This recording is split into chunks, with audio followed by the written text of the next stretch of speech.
હાલો છોકરાઓ, મધર્સ બ્લોકમાં સુધાબેન મહેતા તરફથી આદિ બા તરફથી બધા સબસ્ક્રાઈબરને, મને જેને સબસ્ક્રાઈબર કરેલું હોય બધાને બા તરફથી આશીર્વાદ. છોકરાઓ, સાંજની રસોઈ છે અને પાલક પનીર અને પરોઠા બનાવું છું. પાલક પનીર ને પરોઠા બનાવું છું. આ પાલક છે, આ જારીમાં મેં આ વોશ કરીને રાખી છે. જો આ ધોઈને આખી તો એકવાર મેં ધોયા, બીજી વાર પાછી ધોઈ. હવે આ ગરમ પાણી મૂક્યું છે. જો હવે આમાં હું બાફવા મૂકું છું. આ પાલક બફાઈ જશે ને પછી એના ઠંડા પાણીમાં હું રાખી દઈશ. અને એમાં જો આ પનીર આવ્યું, આ પનીર છે, આ તમે ફ્રાય કરીને નાખી શકો અને કાચા કટકા બનાવીને આમાં આ બધું તૈયાર થાય એટલે એમાં નાખી શકો છો. એટલે આ હું ગ્રાઇન્ડરમાં પીસીશ. આ લસણની પેસ્ટ છે, આદુ મરચાંની પેસ્ટ છે, આ લસણની છે, આ ટમેટાં છે, આ લીંબુ છે, આ લીલી ડુંગળી છે. આ મારે વઘારમાં મૂકવાનું છે. અને આગળ હું બતાવું છું, પાછો નાના કટકા કરીને બતાવું છું. હાલો આ જો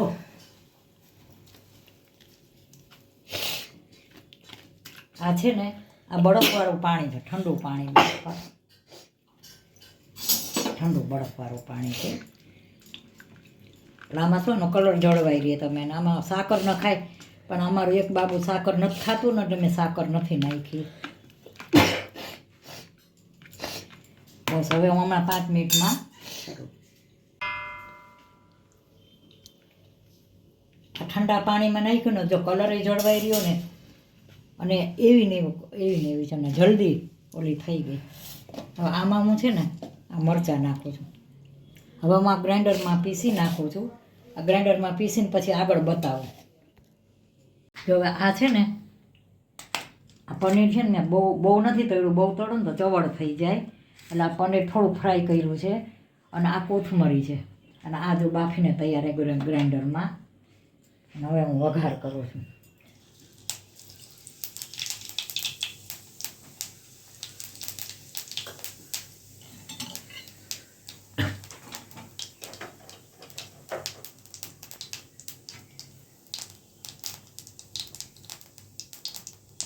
જીરું મૂકો ને બ્રાઉન થાય ને ત્યાં લગી રાહ તો જોવી પડે. નકર કાચો વઘારેનું ઘી તમે વઘારો ને વઘાર ન આવે. તો હમણાં બ્રાઉન થશે ને.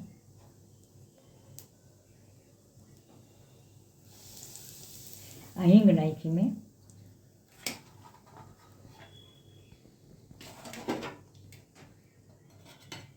આદુ મરચાંની પેસ્ટ છે.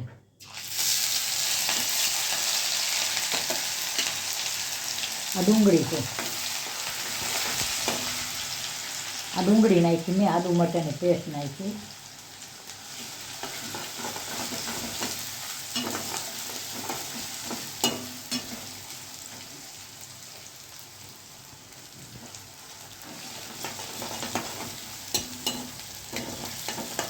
હવે આમાં હું મસાલા કરું છું.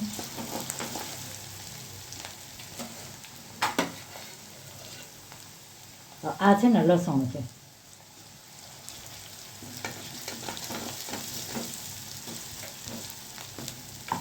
હવે કાચું હોય ને ન નખાય, નકર સરખો વઘાર ન આવે. એટલે આને થોડું ફ્રાય કરવું પડે.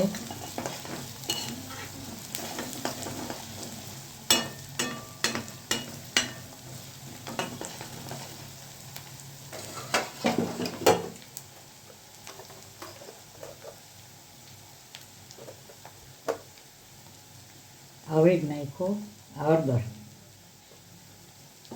હવે જ ને હળદરને આ ધાણા જીરું, આ મીઠું નાખ્યું.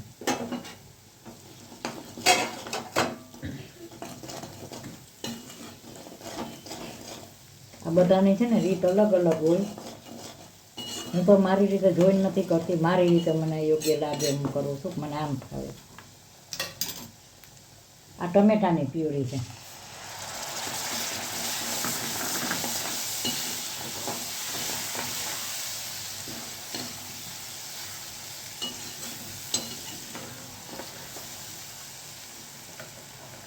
હવે હું આ નાખું છું, આ પાલકની પ્યુરી.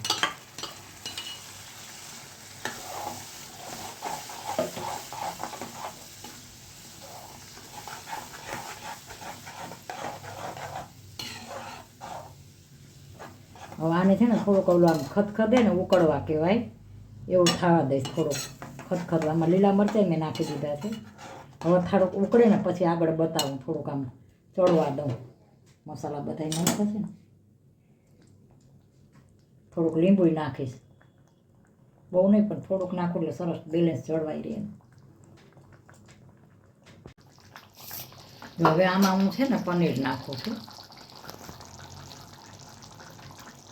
આ ફ્રાય કરું ને એટલે સરસ થોડુંક ઓલું આમ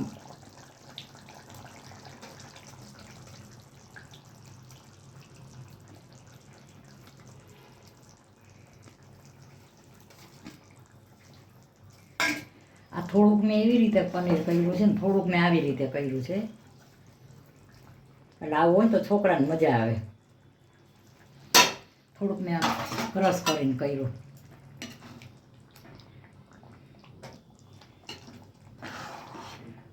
પાલક પનીર કેવું બન્યું છે, હાઈ ક્લાસ. હવે પાલક પનીર ને પરોઠા હવે બની ગયું છે. આ એમાં પનીરના કટકા નાખ્યા છે મેં.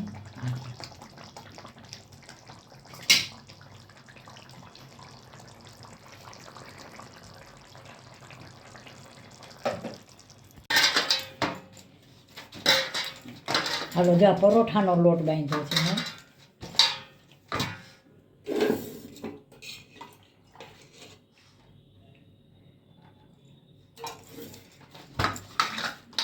હવે સેટ કરવા રાખી દઉં છું.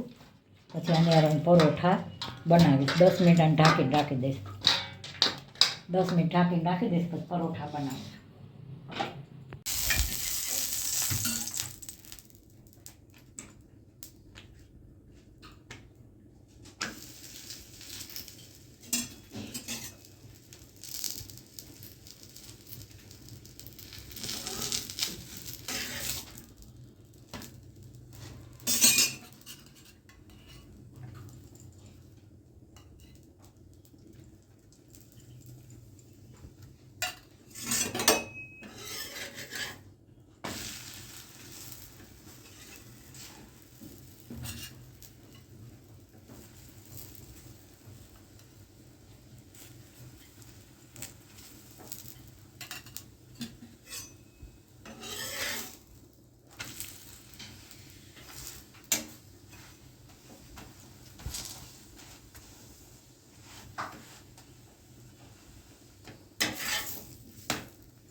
હવે આવી રીતે બધા પરોઠા હું કરી નાખું છું. જો આવી રીતે બધા. શિયાળો છે ને તો પાલક બહુ આવે છે તો છોકરા એ બાને લીલોતરી ન ખાતા હોય તો આમ ખાય પાલક પનીર પરોઠા. હવે આવી રીતે બધા કરી નાખું છું. છોકરાઓ મધર્સ બ્લોકમાં બા તરફથી બધાને આશીર્વાદ. છોકરાઓ અત્યારે મેં સાંજની રસોઈ છે અને મેં પાલક પનીર બનાવ્યું છે. હોટલમાં બનાવ્યું હાઈ ક્લાસ. જુઓ પાલક પનીર. આ મરીવાળી ડુંગળી છે, આમાં મરી નાખ્યું છે, લીંબુ નાખ્યું છે, મીઠું નાખ્યું છે. આની યારે આ જ હોય. અને આ પરોઠા અને આ મરચું ને તો છોકરા બધા જમવા હાલો. પાલક પનીર અને પરોઠા અને ડુંગળી અને છાશ. તો મારી આ રસોઈ કેવી લાગી? સારી લાગી લાઈક કરજો, શેર કરજો, કોમેન્ટ કરજો અને સબસ્ક્રાઈબ કરજો. અને પાલક આવે છે તો પાલક પનીરનું શાક જરૂર ખાજો. મારો વિડીયો શેર કરજો, સબસ્ક્રાઈબ કરજો. બાય બચ્ચો. હાલો છોકરાઓ, મધર્સ બ્લોગમાં બા તરફથી મારા તરફથી બધા સબસ્ક્રાઈબરને મારા બા તરફથી આશીર્વાદ. છોકરાઓ, આજે મેં રીલ બનાવી છે અને અત્યારે હું પાલક પનીરનું પરોઠાનો બ્લોગ બનાવું છું. તો મારો બ્લોગ જરૂર જોજો અને મારી રીલ જરૂર જોજો. બાય કરજો.